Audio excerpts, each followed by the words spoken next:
Assalamualaikum warahmatullahi wabarakatuh. Halo, apa kabar? Semoga semuanya sehat, masih dalam lindungannya. Dan kali ini kita masih dipertemukan lagi, walaupun dengan secara online di pelajaran matematika. Masih sama materinya, saya meneruskan materi yang sebelumnya tentang statistika, karena statistika masih ada satu subbab lagi yang belum saya jelaskan. Nah, kali ini saya akan mencoba untuk menjelaskan tentang subbab yang terakhir. Nah, kita di sini akan belajar tentang ukuran penyebaran data. Ya, masih statistika tetapi dengan judul, dengan materi ukuran penyebaran data. Nah, apa saja yang akan kamu pelajari di sini adalah yang pertama, nanti kamu akan belajar tentang jangkauan atau ring, kemudian hamparan, ketiga simpangan kuartil, keempat simpangan rata-rata, kelima variansi atau ragam, dan yang keenam adalah simpangan baku. Oke, dari keenam ini nanti saya hanya akan memberi contoh untuk 4, 5, dan 6. Untuk 1, 2, dan 3 kamu tinggal melihat rumusnya, insya Allah kamu jelas. Oke, kita lihat selanjutnya. Jangkauan. Apa itu jangkauan? Jangkauan adalah selisih data terbesar dan data terkecil, itu ya. Jadi jangkauan adalah selisih data terbesar dan data terkecil. Ada dua, untuk data tunggal dan data kelompok. Jika data tunggal ini rumusnya X maksimum dikurangi X minimum. Itu jelas ya, kalian sudah bisa karena kemarin kalian sudah mencoba. Nah, untuk data kelompok itu kita mengambilnya adalah XI max dikurangi XI minimum. XI itu adalah titik tengah kelas. Nah, untuk yang selanjutnya nanti yang akan dipelajari terutama ini adalah untuk datanya data tunggal ya, bukan untuk data kelompok. Jadi nanti contoh soal yang saya berikan juga untuk data tunggal. Selanjutnya setelah jangkauan kita akan belajar tentang hamparan. Apa itu hamparan?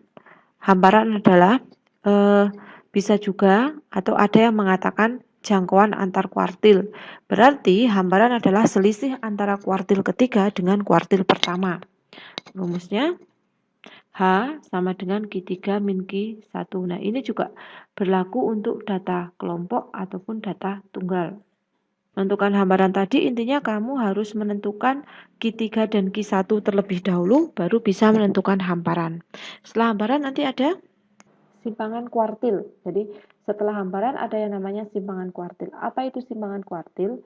Adalah setengah dari nilai jangkauan antar kuartil atau hamparan. Jadi simpangan kuartil ini adalah setengahnya dari hasil pengurangan antara Q3 dikurangi Q1. Ini rumusnya Q-D, biasanya rumusnya pakai Q-D ya, sama dengan setengah H. Dengan hamparan adalah Q3-nya, Q3 dikurangi 1. Kita kemudian selanjutnya akan belajar tentang simpangan rata-rata. Nah, ini atau disebut juga sebagai deviasi rata-rata. Jadi kalian harus mengingat kata lainnya dari simpangan rata-rata adalah deviasi rata-rata, adalah ukuran seberapa jauh nilai-nilai data terhadap nilai rataan. Itu rumusnya.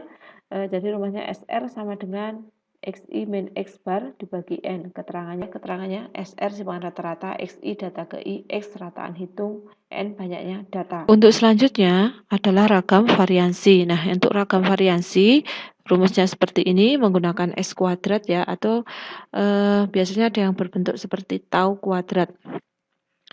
S kuadrat sama dengan variasi, XI data ke I, X adalah rataan hitung, N banyaknya data. Dan yang terakhir adalah simpangan baku. Simpangan baku itu sebetulnya adalah akar dari ragam variasi atau biasanya disebut sebagai standar deviasi. Nah, rumusnya ini sama ya, tadi sebelumnya S pangkat 2. Nah, ini kita menggunakannya adalah S. Jadi rumusnya sama, hanya bedanya karena S maka ini diberi tanda akar. Jadi S sama dengan simpangan baku, XI data ke I, X sama dengan rataan hitung, dan N banyaknya data. Oke, itu penjelasan dari saya. Nah, untuk contoh soalnya akan saya berikan contoh soal, tetapi hanya ada 3 ya, seperti saya katakan dari awal, hanya simpangan rata-rata, ragam variansi, dan simpangan baku, karena itu yang saya rasa membutuhkan contoh supaya kamu mempermudah menghitung jika nanti ada latihan soal. Tapi untuk hamparan, kemudian untuk simpangan antar kuartil dan jangkauan, kamu bisa langsung memasukkan hasil yang kamu peroleh dari data ke rumus. Oke? Ini sedikit penjelasan dari saya, semoga membantu.